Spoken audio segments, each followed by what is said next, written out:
बिस्मिल्लाहिर्रहमानिर्रहीम। अस्सलाम वालेकुम दोस्तों, कैसे हैं आप? उम्मीद है आप ठीक ठाक होंगे। जी अल्हम्दुलिल्लाह से मैं भी ठीक ठाक हूँ। उबलते हुए पानी में मैदा डालें और कमाल देखें।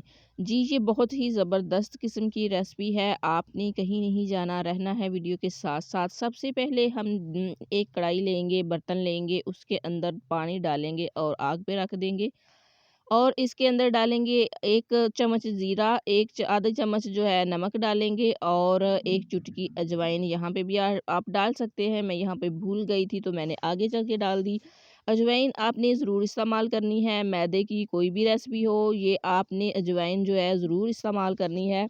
पानी उबल चुका है अच्छे तरीके से, खुश्क धनिया डाला है इसमें हमने और फिर हमने मैदा डाला है आहिस्ता-आहिस्ता करके, थोड़ा-थोड़ा करके। इस मैदे को अच्छे तरीके से हम हिलाते जाएँगे तो ये बहुत ज़बरदस्त किस्म की इसकी डो बन जाएगी।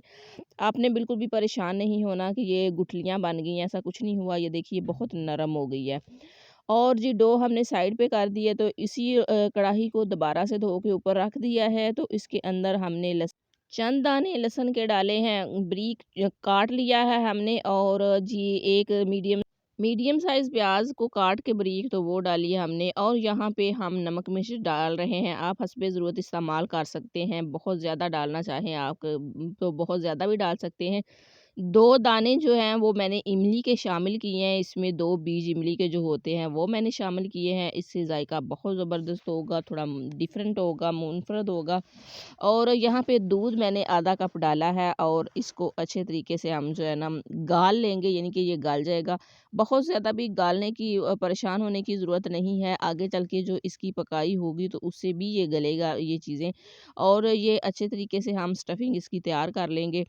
तो बहुत ही ज़बरदस्त किस्म की खुशबू आ रही है दोस्तों यहाँ पे और आपने खुशक मेथी इसमें ज़रूर शामिल करनी है। उसके खुशक मेथी आपके खाने के जायके को, खुशबू को 4 चाँद लगा देती है। खुशक मेथी, मेथी के बारे में आपने और भी सुना होगा। यहाँ पे हम वो निकाल देंगे इमली के जो बीज हमने डाले थे। मेथी के बारे में नबी पाक सल्लल्लाहु अलैहि वसल्लम ने फरमाया कि अपने हर खाने में शामिल किया करो, यानी कि हर हंडिया में थोड़ी-थोड़ी डाल लिया करो। कलवंजी के बारे में भी यही फरमाया है। तो हम मुसलमान हैं तो हमने हर स्टेप में कुछ ना कुछ ऐसा करना होता है जिससे हमें पता चले कि ये चीज़ इस्तेमाल करने से सुन्नत जो है ना वो पूरी हो जाती है।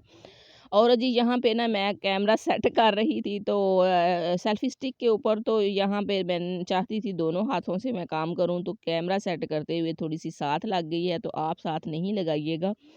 आप ज़्यादा अच्छी तरीके से बना सकते हैं। ये देखिए मैंने अजवाइन यहाँ पे शामिल की है, वहाँ मुझे भूल गया था और जी बादल हवा काफ़ी ज़्यादा थी रात को, तो आज जो है ना बारिश शुरू हो गई है। रात तकरीबन सवा 12 बजे मैं सो गई थी, मुझे ना कुछ समझ में नहीं आ रहा था, काफ़ी थक चुकी थी। जब मैंने ये तकरीबन साढ़े 10 बजे बनाए तो फिर मैंने मैसेज किया हमसाया के, तो फिर वो कह रही थी कि बाजी हम जाग रहे हैं, तो मैंने कहा चलें फिर आप दरवाज़े पे आएँ तो आके ले जाएँ। तो फिर मैंने ना कहा कि ताज़ा-ताज़ा ही है तो खा लेंगे, ये मैंने केचप के साथ उनको दी तो वो बहुत खुश हो रहे थे। और जी बहुत ज़्यादा आँधी थी और हवा जिसे कहते हैं तेज़ थी, तो लेकिन अब बारिश शुरू हो चुकी है तकरीबन 5 बजे की यहाँ पे। और गरज चमक है, बाहिर आवाज़ हो सकता है आपको आ रही हो। मैं ना बिस्तर के अंदर मैंने मुँह किया हुआ है वॉइस ओवर करते हुए सुबह-सुबह ही। और जी यहाँ पे हम जो है ना रोटी बना लेंगे मैदे की और मैदे की रोटी बनाने के बाद ग्लास के साथ इस तरह के साइज़ जो है हम काट लेंगे, आपने देखा है सारा। तो सारी चीज़ों को हम इसी तरह कर लेंगे, 2 से 3 रोटियाँ मतलब बनती जाएँगी, वो बार-बार जो ऊपर से एक्स्ट्रा उतर रहे हैं वो ज़ाया नहीं होंगे। मेरे हाथ चेक करें ज़रा, मैंने धोए नहीं हैं।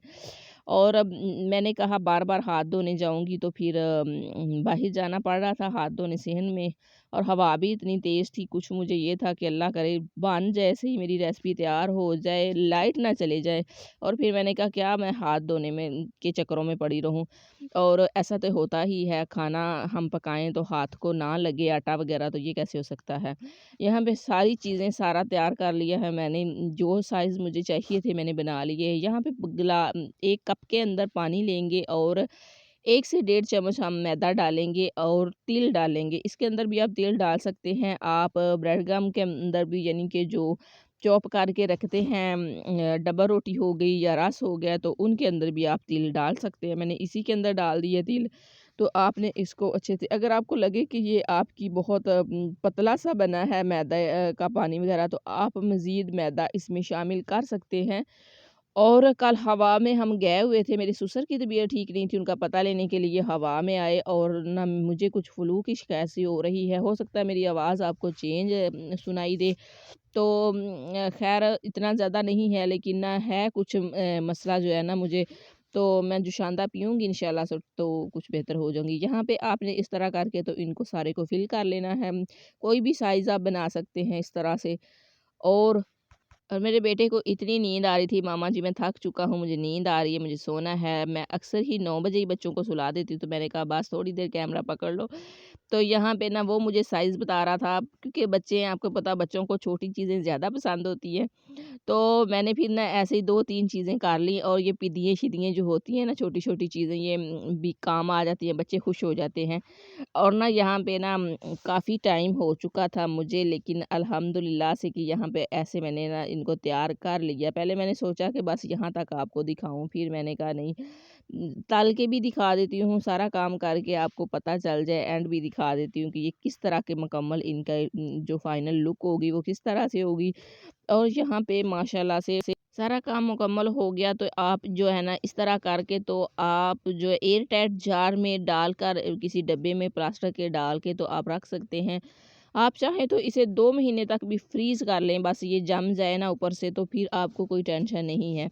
और यहाँ पे तेल जो है हमने रख दिया है, तेल है, घी है, जो भी है आप चूल्हे के ऊपर रख दें, उसे अच्छे तरीके से गर्म कर दें। ये पिदियाँ-शिदियाँ मैंने डाल के तो चेक किया हुआ है कि घी जो है वो कितना कहाँ तक पहुँचा है, और जी घी जो है ना हमारी सोच तक पहुँच चुका है, गर्म हो चुका है। हम इसमें डाल देंगे अब ये बड़े वाला पेड़ा सा, और यहाँ पे हम सारे ऐसा-ऐसा डालते जाएँगे। तो पहले मैं सोच के डर-डर के इनको हिला रही थी, मुझे लग रहा था जो मैंने डबल रोटी की 2-3 रेसिपियाँ डाली हैं, ये उनकी तरह बहुत नाज़ुक हैं। लेकिन ऐसा नहीं है, ये तो बड़े पक्के पीढ़े हैं, ये इनको जैसे मर्ज़ी आप टच करो, जैसे मर्ज़ी हिलाओ, कोई टेंशन नहीं है, ये टूटेंगे भी नहीं। और ये इनकी कोई मसला नहीं, ये बल्कि मज़ीद ऊपर से मज़बूत हो जाएँगे। इनकी जो ऊपर वाली लेयर है, जो तह है ऊपर वाली, बहुत ज़्यादा मज़बूत हो जाती है माशाल्लाह से। और बहुत ज़बरदस्त किस्म के माशाल्लाह हमारे यहाँ पे घी मैंने कम ही डाला है। और फिर आपको पता है जो बच जाता है घी वो किसी काम नहीं आता, तो फिर मैंने ना कम ही घी डाला है। तो आप अगर चाहें तो ज़्यादा भी डाल सकते हैं। बहुत सारे लोग जब रेसिपी बनाते हैं तो माशाल्लाह से इतना घी डाला होता है। लेकिन मैं बस वो क्या कहते हैं ना, चादर देख के पाँव फैलाने की कुछ ज़्यादा ही आदी हूँ, तो यहाँ पे आप निकालेंगे। अगर आपको लगता है कि यहाँ जल रहे हैं, तो ऐसा कुछ भी नहीं है।